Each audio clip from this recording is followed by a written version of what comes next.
That day, a single, cruel joke shattered my world. If you disappear tomorrow, no one would even notice. And the worst part? Everyone laughed. Everyone, except me. So I looked them dead in the eye, raised my hot dog, and whispered, "Challenge accepted." I'm Vanessa, 34, and for 7 years, I was married to Gregory. 7 years of trying to belong, 7 years of feeling like a ghost in my own marriage. But last summer, at their annual barbecue, something inside me finally snapped. I met Gregory in our final year of university. I was hustling, working 2 jobs to pay tuition, studying graphic design. He was Mr. Privilege, fully funded by his wealthy parents. He swept me off my feet, and within a year, we were married. I thought I was gaining a family. The Caldwells. They were everything my working-class background wasn't. Affluent, influential, a picture-perfect dynasty. His dad, Richard, built a marketing empire. His mom, Patricia, queen of charity galas. His sister, Amanda, already a junior executive. Even his rebel brother, Michael, had a golden parachute. My life was hand-me-downs, potluck dinners, and the dignity of hard work. The Caldwells? They were a movie set, and I was the extra who kept forgetting her lines. From the moment I stepped into their sprawling colonial, I felt like an alien. Patricia would patronize my crafty graphic design. Richard would mansplain basic business concepts despite my years of freelancing. And Amanda would correct my pronunciation of wine, always with that sickly sweet smile. "They mean well," Gregory would say. "Amanda's just trying to help you fit in." That's how she shows love. But her love was slow poison. She mentioned Gregory's exes in her maid of honor speech. Questioned our home. Implied my clients only hired me because of his family. God, how I tried. I volunteered, networked, laughed at their cutting jokes, even changed how I dressed. I swallowed my working-class pride until I choked on it. Then, when Gregory's career took off with extensive travel, it was just assumed I'd scale back mine.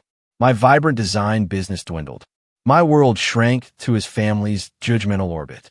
Last spring, I miscarried at 11 weeks. The physical pain was nothing compared to the emotional wreckage. Gregory was away, and while he offered to come home, I could sense his relief when I declined. Patricia sent flowers with a note. "Perhaps it's for the best until you're more settled." And Amanda? She suggested the stress from my little business might have been a factor. Only my sister, Olivia, showed up. She brought soup and sat with me through nights soaked in tears. The contrast between her genuine care and my in-laws' clinical distance didn't just crack something inside me. It shattered it. But I buried it. Another disappointment. Another piece of myself sacrificed for their family harmony. By the time of that fateful barbecue, I was a diminished version of myself, barely a shadow of the woman I used to be. Yet, I still clung to a fragile hope that I could finally earn my place. The Caldwell Summer Barbecue wasn't just a party. It was a ritual. Weeks of planning, displays of wealth, and strict social hierarchy. I spent 3 hours that morning making my grandmother's strawberry shortcake, the one thing that usually earned me a genuine compliment. Gregory, oblivious, rushed me out the door, worried about being fashionably late to his dad's new imported smoker reveal. When we arrived, Amanda spotted us. She air-kissed Gregory, then gave me a dismissive once-over. "Vanessa, that dress is so cheerful. The kitchen's getting crowded, but I'm sure you can find somewhere for your contribution." Then she swept Gregory away. I stood there, dessert in hand, feeling utterly alone. In the kitchen, Patricia was already moving my shortcake to a crowded, obscure shelf, while instructing a server to give Amanda's tiramisu pride a place on the main table. The next 2 hours were a blur of polite smiles and invisible walls. My attempts to converse, to connect, were met with blank stares or polite dismissals. Meanwhile, Michael's wife, Charlotte, who'd only been married into the family for 2 years, was paraded around like a prize. The contrast was a slap to the face. When Gregory finally reappeared, he asked, "Having fun?" before I could even answer, then guided me to the buffet. I ended up between his deaf uncle and an empty chair for Amanda. Gregory immediately dove into conversation with his father, ignoring me completely. Amanda finally arrived, a queen on her throne, instantly commanding attention. During a brief lull, I tried to share anything about my life. I just finished a branding project for that new bakery downtown. I offered, hoping for a flicker of interest. Amanda's eyes narrowed. How nice. Is that the place with the tacky neon sign? I started to explain the vintage aesthetic. And then it came, like a knife twisting in an open wound. If you disappeared tomorrow, no one would even notice, she interrupted with a theatrical sigh. That's how boring this conversation is. The table erupted. Patricia tittered. Richard guffawed. Even Gregory chuckled, reaching for his beer. The laughter surrounded me, a cold, suffocating wave. My face burned, my hands turned to ice. 7 years of accumulated slights, of subtle cruelties, crystallized into perfect, agonizing clarity. But I didn't cry. I didn't storm off. I wouldn't give them the satisfaction. Instead, I calmly raised my hot dog in a mock toast, met Amanda's eyes, and said, clearly, challenge accepted. A confused silence fell. Amanda's smile faltered. Gregory looked between us, bewildered. Then Patricia chirped. Who's ready for Richard to carve the brisket? And just like that, the moment passed. But for me, nothing would ever be the same. I spent the rest of the afternoon observing, cataloging every slight, every exclusion. And that quiet voice inside me, the one-eyed silence for so long, it was now a roar. You deserve better than this. By the time we left, my decision was made. The only question was how. The drive home was silent. Gregory, engrossed in his phone, barely noticed my quiet. Everything okay? He finally asked at our driveway. You've been off since lunch. I chose my words carefully. Amanda's joke. Did you think that was funny? He sighed. Don't start with this again. Amanda's just being Amanda. You laughed, I stated. It was a joke, Vanessa. Not everything needs to be analyzed to death. And just like that, he got out of the car, shutting the door on our conversation. That night, as he slept soundly beside me, I stared at the ceiling. I replayed not just the day, but our entire 7 years. I remembered the confident, ambitious designer I'd been before him, the woman who loved her work, who connected deeply with her friends. I had slowly, subtly, started believing the Caldwell's insidious message, that I was lucky to be there, that my worth was conditional. At 2 a.m., I slipped out of bed and into my home office. I started researching bank accounts, apartment listings in Seattle where my sister Olivia lived, transportation. By dawn, I had a plan, a rudimentary, terrifying, exhilarating plan. When Gregory left for golf with his father, kissing me absently goodbye, I began to execute it. First, I called Jessica, my college roommate, my loyal friend. I need a massive favor, I said. Name it. She replied without a beat. I'm leaving Gregory today. Can you help me pack? 2 hours later, Jessica arrived, coffee and fierce determination in hand. We moved with quiet. Efficiency, separating my essentials from everything else. Clothes, documents, precious mementos, my design equipment. Jessica offered to store anything that didn't fit in my car. While she packed, I handled the financial separation. Exactly half our joint savings, not a penny more. My share of the bills paid. By mid-afternoon, my car was packed with the distilled essence of my life. Jessica hugged me fiercely. Call me when you're settled. And Vanessa, she whispered, I'm proud of you. Alone in what had been our home for 5 years, I wrote Gregory a simple letter. I explained I needed time to reevaluate, that I'd taken only what was mine, paid my debts, and needed space. No destination. Then, I removed my wedding ring, placing it atop the letter. Next to it, I left a copy of Amanda's cruel joke with the date and location, stated clinically. I picked up our wedding photo. We looked so happy then, so full of possibility. His smile reached his eyes. Mine shone with a hope I barely recognized now. Goodbye, I whispered, replacing the frame, and walked out the door without looking back. Driving away, the weight lifted with every mile. By the time I crossed the state line, I felt like I could finally breathe. I checked into a modest hotel, turned off my phone, knowing Gregory would find my letter soon. No triumph, no guilt, just a strange, profound numbness. And for the first time in months, I slept deeply. Morning brought the first wave of messages. Gregory's communications followed the exact trajectory I'd expected. Confusion, then irritation, then concern, then outright anger. Where are you? Call me. This is ridiculous. Your mother is worried. You're being incredibly selfish right now. He never once mentioned Amanda's joke, never acknowledged his laughter. I sent a brief text to my mom, assuring her I was safe, then turned off my phone again. The challenge had been accepted. Now came the hard part, disappearing not just physically, but psychologically, untangling myself from the identity of Gregory Caldwell's wife. Seattle greeted me with 3 days of cleansing rain. My sister, Olivia, found me a tiny studio apartment. After the Caldwell's sprawling estate, it should have felt claustrophobic. Instead, it felt like a snug cocoon. It was just mine. I opened a new bank account, got a new phone, and scrubbed my online portfolio, removing any traces of the Caldwell network. Gregory's messages continued, shifting from anger to bargaining. Whatever's going on, we can work through it, he wrote. I remained silent. It wasn't cruelty, it was self-preservation. Every time I considered replying, I heard the laughter at that picnic table. Amanda, meanwhile, posted a passive-aggressive Instagram. Family is everything. You can't choose who stays and who goes, filled with heart emojis from Caldwell connections. Patricia called my mom, fishing for information. Charlotte, bless her, sent a quiet text. If you ever want to talk, I'm here. I responded to none of them. My focus was on rebuilding. My therapist, Dr. Lewis, became my anchor. What Amanda said, she observed, wasn't the cause of your departure, but the catalyst.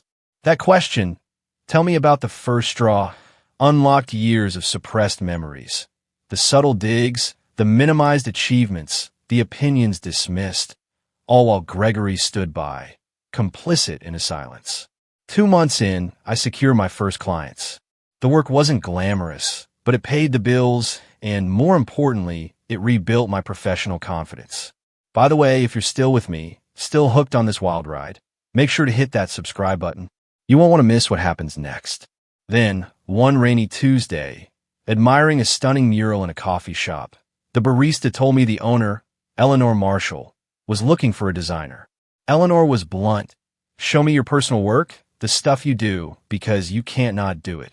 I showed her designs I'd hidden for years. Experimental, authentic. She studied them. You've been hiding, she said, her sharp blue eyes piercing me. These are good. Why aren't you doing this? I found myself telling her an abbreviated version of my story. Eleanor listened, then nodded. You're hired for the menu project. On one condition, you do one personal piece, purely your own, every week. Find your voice again. Eleanor became my mentor, my champion. She pushed me, connected me. My calendar filled, and Gregory's calls grew less frequent. The divorce papers I filed were met with an initial barrage of calls I didn't answer. Eventually, his attorney connected with mine. The proceedings moved forward with clinical efficiency. 4 months into my new life, I allowed myself to check social media. There was Gregory, smiling beside a woman I didn't recognize. Richard beaming about Tokyo. Amanda, posting family dinner photos, captioned, missing no one. The confirmation stung less than I expected. Amanda had been right, in a way. My disappearance had barely rippled their pond. But this wasn't painful. It was liberating. I was no longer defined by their perceptions. 6 months to the day after leaving, the divorce was finalized. No alimony, a clean split. Gregory's only personal message, I still don't understand, but I won't fight you anymore. That evening, I stood in front of my bathroom mirror and cut my hair, shedding the long style Gregory preferred for a modern bob. The woman staring back was thinner, perhaps, with new lines around her eyes, but with a clarity of gaze I hadn't seen in years. By month 8, my business had grown enough for a proper workspace. I rented a desk in a creative studio, surrounded by fellow artists. For the first time since college, I had colleagues who value my input. When the anniversary of my departure approached, the Caldwells had receded. They were characters in a story I'd lived through, not active presences in my life. Meanwhile, my world expanded. A branding project, one regional recognition. Eleanor's shop attracted a lifestyle magazine. I was invited to speak at a conference. 1 year after Amanda's fateful joke, I was no longer invisible. I had built a life where my presence wasn't just noticed, but valued, where my voice was heard, not interrupted, where my contributions were recognized, not dismissed. The challenge had been met. But the story? It wasn't over yet. 1 year, almost to the day after the barbecue that changed everything, an email landed in my inbox. Westwood Creative. The subject line, seeking designer for national campaign. My work for Renner Artisanal Foods had caught their eye, and they wanted me for Sheffield Consumer Brands. Sheffield. That name hit me like a jolt. Sheffield Consumer Brands was a subsidiary of Caldwell Marketing Group, Richard's company. Coincidence? I called Eleanor. It could be legitimate, she reasoned. Your Renner campaign was huge, but the timing, I finished her thought, is suspicious. Eleanor's advice was pragmatic. The question isn't whether they know who you are. It's whether the project is worth taking. The project was massive, redesigning packaging for Sheffield's entire organic line, a potential long-term contract, a budget double anything I'd handled in Seattle. After 3 days of intense deliberation, I accepted the initial meeting. If this was some Caldwell orchestration, I would face it head-on. If it was legitimate, I wouldn't let fear of my past constrain my future. Thomas, the creative director at Westwood, showed no sign of knowing my history. Our meeting was all professional. Design concepts, timelines, budget. When I asked about client involvement, he only mentioned Sheffield executives. I accepted the project, setting clear boundaries. For 3 weeks, everything was normal. My preliminary designs received glowing feedback. No Caldwell names appeared on any correspondence. Then came the announcement. Sheffield Consumer Brand would unveil their rebranded organic line at the annual Marketing Innovation Gala. As the lead designer, my attendance was highly encouraged. The gala was a major industry event, the kind of Caldwell's never missed. Richard considered these evenings essential. Gregory always followed. My therapist, Dr. Lewis, laid out my options: decline and limit your growth.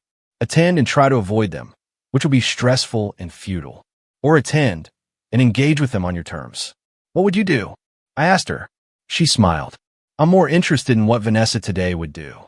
Last year's Vanessa would have crumbled, but I wasn't that person anymore. The next morning, I confirmed my attendance. I booked a stylist, and I set aside part of my advance for an outfit. Not just an outfit, but armor. An announcement. The evening of the gala arrived. I looked in a mirror at the woman staring back. Tailored emerald jumpsuit, subtly highlighted bob, designer shoes adding inches of confidence. Most transformative was the expression in my eyes. No anxiety, no apology, just steady readiness. The venue hummed with industry giants. I was barely through my first cocktail when Thomas, the creative director, was introducing me to influential executives. I spoke with easy authority, my opinions met with thoughtful nods. 40 minutes in, I felt the shift. Richard's booming laugh confirmed it. The Caldwells had arrived. I finished my point, excused myself, and headed for the bar. Scanning the room, I saw Richard and Patricia holding court. And then I saw Gregory. He looked thinner, somehow diminished, despite his perfect tailoring. Our eyes met across the crowded space. His widened in unmistakable shock. Mine held steady. Then I deliberately turned my attention to the bartender. Minutes later, Richard approached. Vanessa, he said, his tone neither warm nor hostile. Quite a surprise. Richard, I acknowledged. I'm a lead designer for Sheffield's organic rebrand. He blinked, momentarily thrown by my calm. I hadn't made the connection. Their creative is being handled externally. Yes, I'm working with Thomas's team. The preliminary market testing has been quite positive. I spoke to him as I would any client executive, professional, assured. I see, he said, reassessing me. Your work has evolved since you left. Not evolved, I corrected, a small smile playing on my lips. Returned to its authentic direction. He shifted uncomfortably. Patricia is here somewhere. I'm sure she'd want to say hello. Of course, I replied, neither encouraging nor discouraging. As Richard moved away, I could see the ripple effect as he reported his discovery. Patricia's perfectly maintained composure slipped as she scanned the crowd for me. The Sheffield presentation was scheduled for mid-evening. As Thomas guided me backstage, Amanda stepped directly into our path. Her expression a complex mix of surprise and calculation. "Vanessa," she said, "no one mentioned you were involved with this project." Her tone implied I'd somehow been negligent. "Amanda," I acknowledged, then introduced Thomas. "Vanessa has been exceptional to work with," he told her. "You know her work?" Amanda's smile tightened. "We're family, actually, or were." "How nice," Thomas replied non-committally. "Excuse us, we need to prepare." As we walked away, Thomas glanced at me, but respected my privacy. The presentation itself passed in a focused blur. I spoke about design philosophy, consumer connection, and strategy with composed expertise. The audience response was overwhelmingly positive. From the stage, I saw the Caldwells, Patricia neutral, Richard nodding, Amanda whispering, Gregory watching me with an intensity that burned. After, I was mobbed by attendees, exchanging cards, opportunities. This professional validation, earned entirely on my own merit, felt like the sweetest vindication. As the crowd thinned, Gregory finally approached, alone. "You look well," he offered. "Thank you," I replied. "I didn't know you were in Seattle." "That was intentional." He nodded. "Your presentation was impressive. You always were talented." "I always am talented," I corrected gently. Present tense. He looked down, then back up. "I've thought a lot about what happened. About Amanda's joke and everything before that. I didn't understand at first, but this past year has been clarifying." "I'm glad to hear that," I said, meaning it. "I miss you," he admitted quietly. The words hung in the air, once so desperately desired, now arriving too late. I felt no triumph, no vindictive pleasure, just a calm certainty. "I need to join my team for dinner," I said, neither cruel nor encouraging. "Will you be at tomorrow's workshop?" "Yes, I'm presenting the digital integration segment. Maybe we could get coffee afterward? Just to talk." I considered. "I can spare half an hour," I conceded. Professional courtesy. Relief flickered across his face. "Thank you." As I turned to leave, Patricia appeared. "Vanessa, darling," her social smile firmly in place. "What an absolute delight to see you thriving." Her words were perfect. Her tone betrayed her discomfort. "Patricia," I acknowledged. "I hope you're well. We've all missed you at family gatherings," she continued, the practice life falling easily. "No one makes strawberry shortcake quite like yours." The old Vanessa would have accepted that olive branch. The new Vanessa held her ground. "That's interesting," I replied pleasantly. I recall my shortcake being relegated to the pantry while Amanda's tiramisu took center stage at the last gathering I attended. "Patricia, a simple misunderstanding, I'm sure." "Multiple simple misunderstandings over 7 years." I agreed, my tone still pleasant. "How fortunate that I now work in environments where such misunderstandings rarely occur." Before she could respond, the dinner announcement arrived. I excused myself with polite finality, joining the Westwood team. The rest of the evening passed without further direct interaction. Returning to my hotel room, I kicked off my shoes and stood at the window. The confrontation I'd dreaded for months had come and gone, leaving me not depleted, but strengthened. I had faced the Caldwells not as an apologetic outsider, but as a successful professional in my own right. Amanda's challenge, "If you disappeared tomorrow, no one would even notice," had precipitated not just my physical departure, but a complete reinvention. The final irony was that by disappearing from their world, I had become more visible in my own. The morning workshop, a more intimate setting, offered new opportunities. As I arranged my materials, Amanda entered, scanning the room until her gaze landed on me. "Good morning," she offered, a careful neutrality in her tone. "Thomas speaks very highly of your work." I acknowledged her with simple courtesy. "I didn't realize you'd established yourself in Seattle," she continued. "Your presentation last night was impressive." Coming from Amanda, this was practically effusive praise. "Father is considering bringing the entire Sheffield account in-house after this campaign," she revealed, watching me closely. I understood the subtext. My work would either disappear or be absorbed. The old insecurity flickered, but I extinguished it. That would be Richard's prerogative, I said evenly. However, Westwood has contractual provisions regarding creative attribution that are quite specific. Thomas is particularly careful about protecting his designer's work. Amanda's expression tightened imperceptibly just as the facilitator called us to our seats. My segment on digital integration was scheduled just before lunch. I noticed Gregory slip into the back of the room as I took the podium, clearly timing his arrival for my presentation. I spoke with confident expertise, demonstrating how my designs integrated augmented reality, seamlessly connecting to the broader digital ecosystem. The question period was lively, engaging. Even Richard himself asked about implementation timelines, and I answered with specific, assured benchmarks. As attendees broke for lunch, Gregory was intercepted by a Sheffield executive. I used the opportunity to step outside, seeking a moment of quiet away from the Caldwell gravitational pull. In the hotel's courtyard garden, I had just settled on a bench when Patricia appeared. "You've always had excellent timing for escapes," she observed, settling uninvited beside me. "I prefer to call it recognizing when I need space," I replied. She studied me. "You've changed." "I've reverted," I corrected, "to the person I was before I started trying to fit into spaces that weren't designed for me." She sighed. "Families are complicated, Vanessa, especially established ones like ours. There are expectations, traditions." "I'm aware," I interjected. "I spent 7 years observing those traditions. 7 years trying to meet those expectations.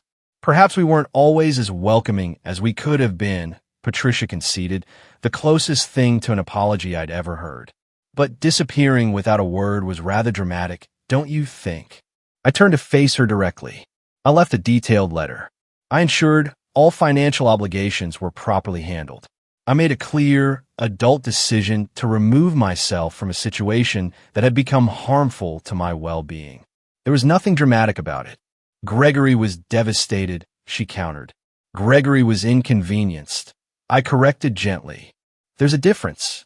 Her perfect facade cracked. "You have no idea what this past year has been like for him. For all of us." "You're right," I acknowledged.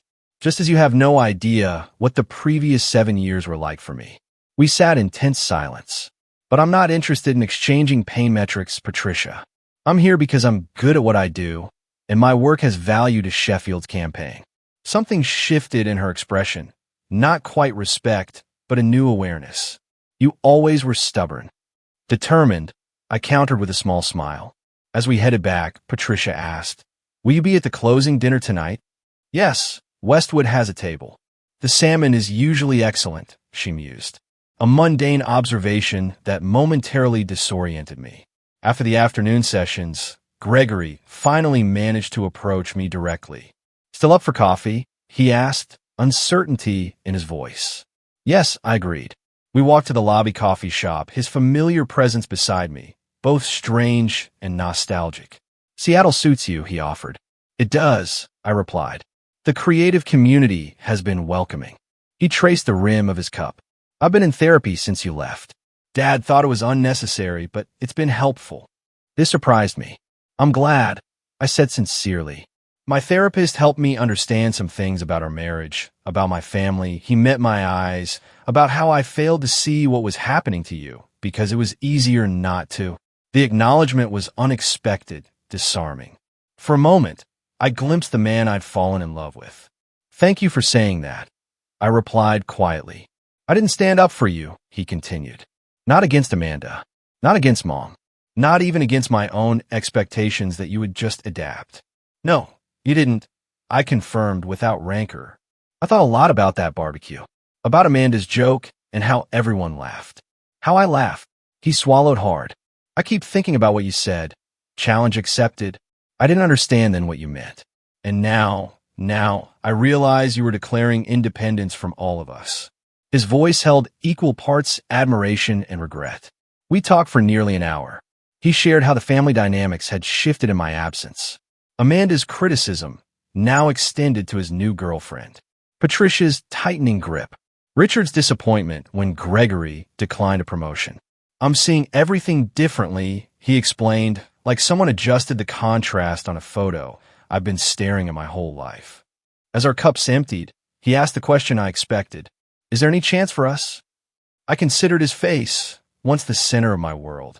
I felt affection, compassion, even a whisper of the old attraction.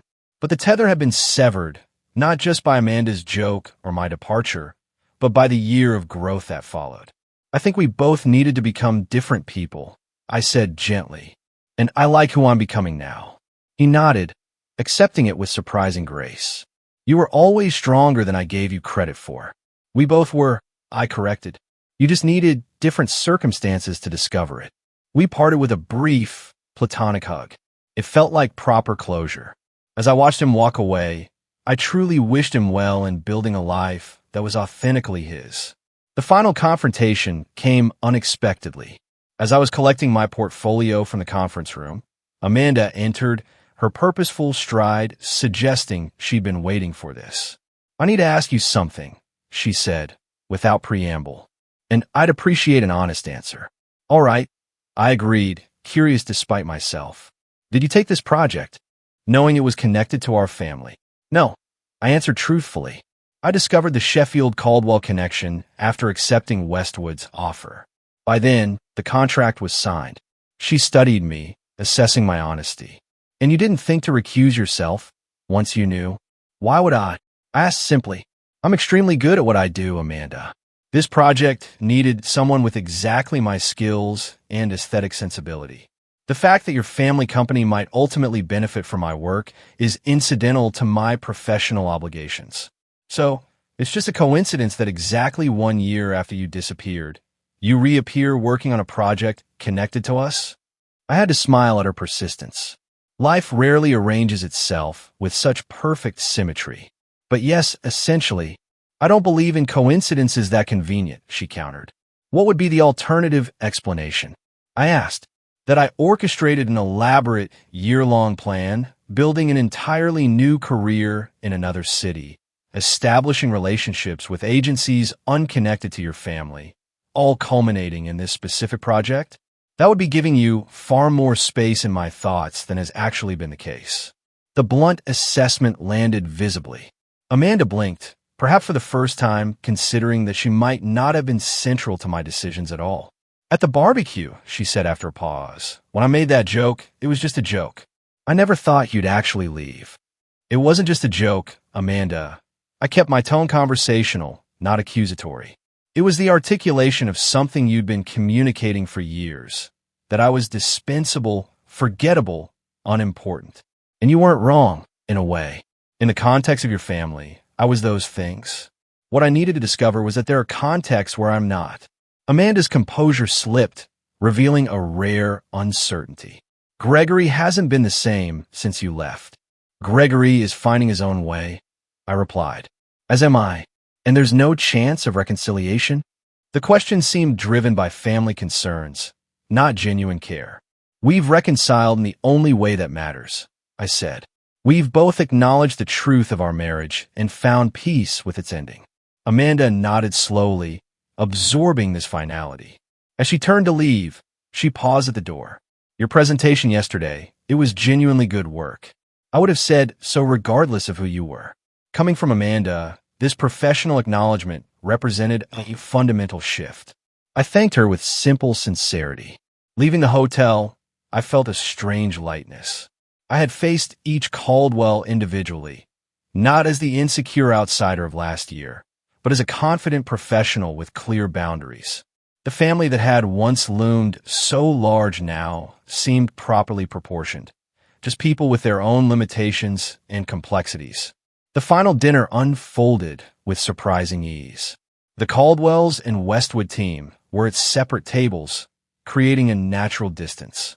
When industry colleagues introduced me to Richard as the designer behind Sheffield's brilliant rebrand, he acknowledged my work with professional courtesy. Patricia even complimented my dress. Most tellingly, when Amanda's presentation included a slide featuring one of my designs with proper attribution, I recognized it for what it was, a public professional acknowledgement that would have been unthinkable a year ago. As the evening concluded, I exchanged contact information, confirmed next steps, and wished Gregory safe travels.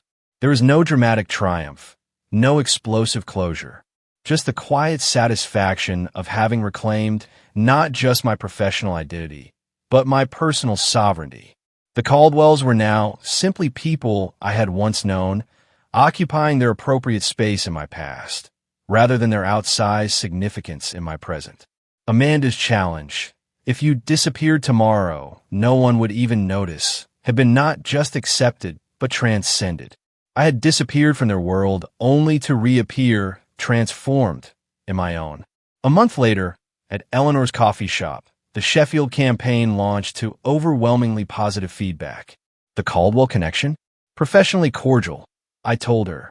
Richard's marketing director had even reached out about future collaborations. Eleanor observed, from family outcast to sought-after professional resource.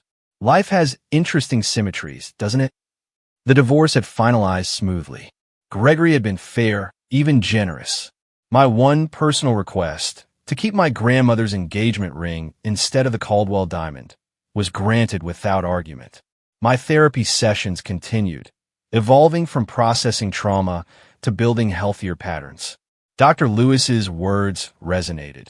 Healing isn't a return to your previous state. It's a transformation into something new. I wasn't trying to recapture my old self. I was integrating her passion with the wisdom and boundaries I'd hard-earned. Jessica visited, marveling. You laugh differently now, she observed. More from your belly, less from your throat. You used to laugh like someone who needed permission. Now you laugh like someone giving herself permission. Slowly, I found my voice. I started dating casually. I joined a community garden. And then, an unexpected friendship blossomed with Charlotte, Michael's wife, based on our shared experiences as Caldwell outsiders.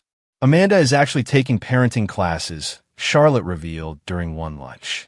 She's pregnant and determined not to repeat family patterns.